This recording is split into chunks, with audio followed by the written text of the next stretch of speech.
Good morning and welcome in, everyone. Before we get into this morning's update, I'd like to go over a few different things that I find important as we start the morning. First, we can see a nice little recovery after the drop yesterday. We still haven't got outside of our danger resistance zones, but the good news is at least we didn't fall through farther yesterday. Bitcoin's continuing to push up. It had a very nice weekly engulfing candle. And in the daily time frame, it looks like it's starting to get hot here just a little bit.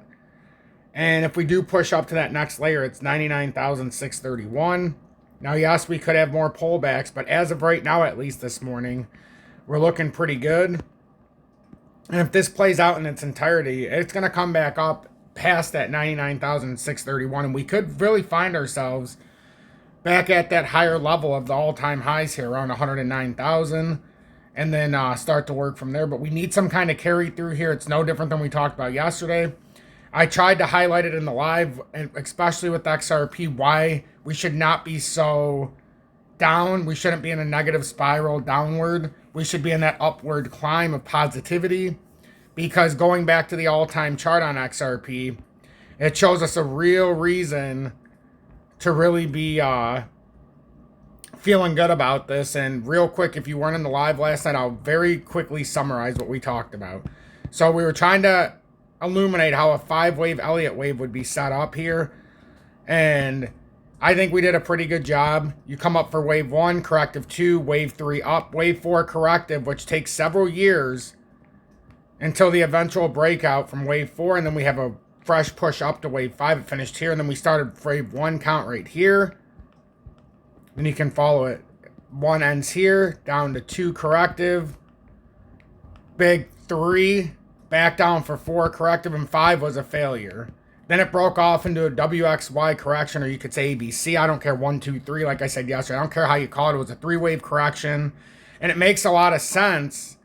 And then we broke off into a fresh 5-wave Elliott wave, and right now we did wave 1 up, wave 2 corrective, wave 3 up, wave 4 corrective. The only question we talked about yesterday is this going to break out here and start pushing through, or do we have to come back down near that FVG level, and you would see something like that, a wave 4 bounce like that?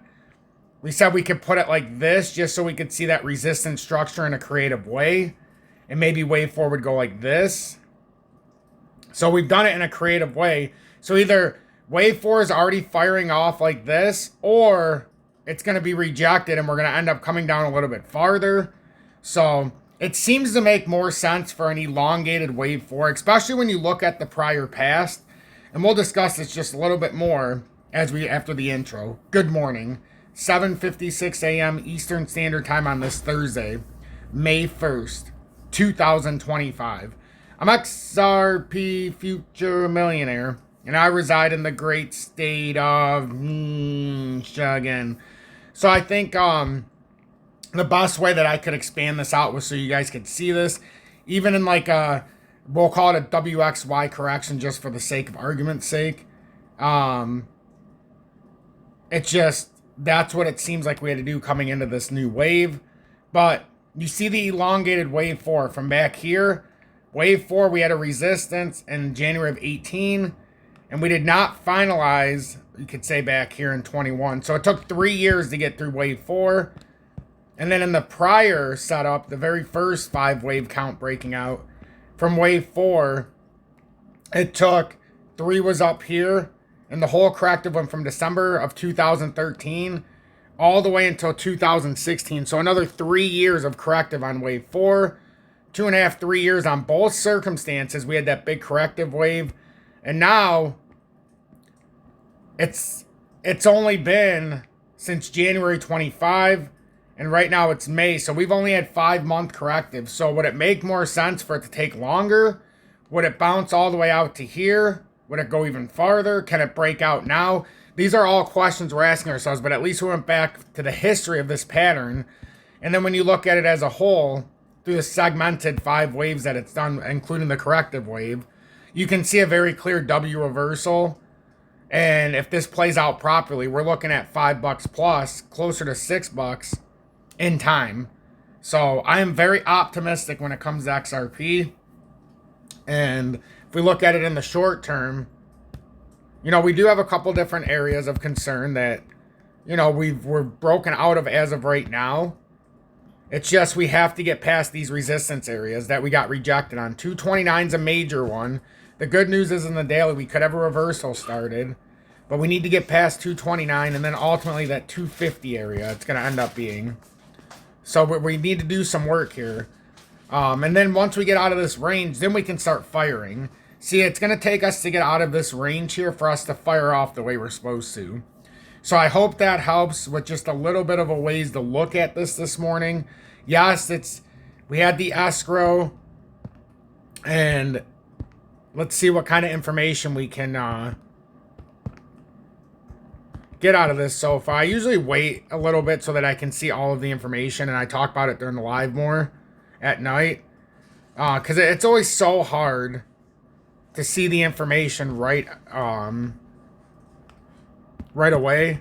But I like to go through as the morning goes so I can see exactly what they did. Let's see. That's back from April. Yeah, I'll take a look at this after, and I'll try to put together something good for later. But then I wanted to also put the information out there for the SEC with the delay in the Franklin Templeton XRP ETF. That goes until June. There was a lot of different speculation yesterday, and I talked about how it said June. Somebody was saying August or October, and somebody was saying December. But this is more of the key takeaway now. So the SEC pushes back decision on spot XRP ETF from Franklin Templeton, and the SEC extended the review period for Franklin Templeton spot XRP ETF to June 17, 2025. Various asset managers like Grayscale and Bitwise are also seeking approval for XRP-based products. So there's all different timelines for these different ETFs.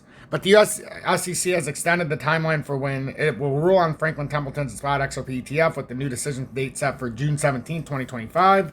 Securities regulators said they would need additional time to evaluate the proposed rule change filed by CBOE BZX Exchange, the list and trade shares of the ETF, also known as the Franklin XRP Fund. The application originally filed on March 13th was published in the Federal Register on March 19th with an initial 45-day review period set to expire on May 3rd, 2025.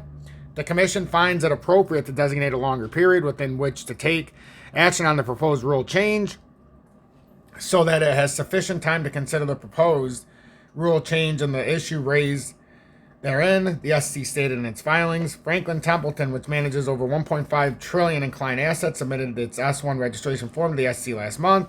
The firm joins other asset managers like Grayscale, Bitwise, 21 Shares, and Wisdom Tree in seeking approval for XRP-based investment products.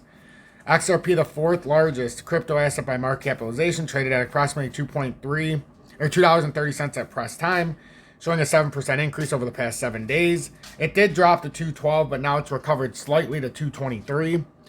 The SEC on Tuesday also delayed decisions on other crypto ETF applications, including Fidelity's spot Ethereum ETF with staking, features Bitwise spot Dogecoin ETF, and Franklin's spot Solana ETF. The SEC's decision to postpone its ruling may favor or frustrate some investors, but it follows a familiar pattern. The review process is often multi-phase and designed to address regulatory concerns, collect additional data, and invite public comment.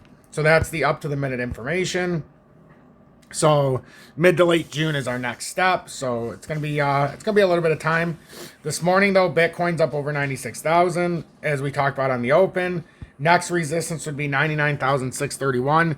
Yes, I understand a lot of altcoins did not recover all losses from yesterday. Like we can go to DGB, and we're down below. We were all the way up towards 1 cent, and then over the past several days we've fallen out. Now we fell out of this little channel, and if we get a rejection here, that could lead us back down to the uptrend at 8.2. So what we're looking for this morning is DGB to power back through that 9.7 level. And then for XLM, and then I got to release this because we got to get going here. We're running out of time. My son, it's raining outside. We're going to have a lot of rain today, so it's going to be an interesting day with school and therapy. But, you know, it is what it is. We take each day as it comes. And then with XL, I'm still looking fine. It's just we're trying to get rid of this death cross here in the daily. And we've been kind of dicking around on this line here. We go over it, we come down. Now we're kind of looking for either validation of a rejection or a continuation up. 4 hourly looks good. So hopefully we can continue up on this golden cross. The 100 cross to 200. And hopefully that consolidation yesterday was just a short-term, let's just say another pickup of volume or another pickup of a base so that we can have enough strength to push out of here. I'm XRP Future Millionaire. I appreciate you watching this update. Make sure you hit that like button before you leave so that YouTube can recommend this to the rest of the people who are searching through their live feeds or the regular feeds on YouTube. It'll help push us through the analytics and the algorithm. Make sure you turn the bell notification to all so you give YouTube a chance to share my content even if it does a bad job. At least you give them a chance. I thank the 35,500 plus subscribers on YouTube. It means a lot. If you want to trade crypto, there's Bitunix, lowest spot leverage trading fees, lowest maker-taker fee, worldwide, no KYC or VPN, and you send assets from exchange to exchange, not from bank to bank. So it's a different way of doing things, but the fees are so cheap that you can actually swing trade. I send stuff from there to other exchanges, just like LBank has helped change things as well. It's down there, one from the bottom. They have IOTA, ALGO, HBAR, XDC, XRP, XLM, DGB, everything for the most part you can think of. XRP Healthcare. But you have to click download the mobile app through either the App Store or Google Play and then click on the link. Otherwise, it's going to say if you're in the USA, your IP is restricted. I have another exchange I'll talk about, but I'm still testing it. But it has some stuff that's very hard for us to get in the USA. And I'm just trying to see how transparent it actually is. So take that for what it is. Take that for what it's worth. And try to put some positivity in your life. Have a blessed morning.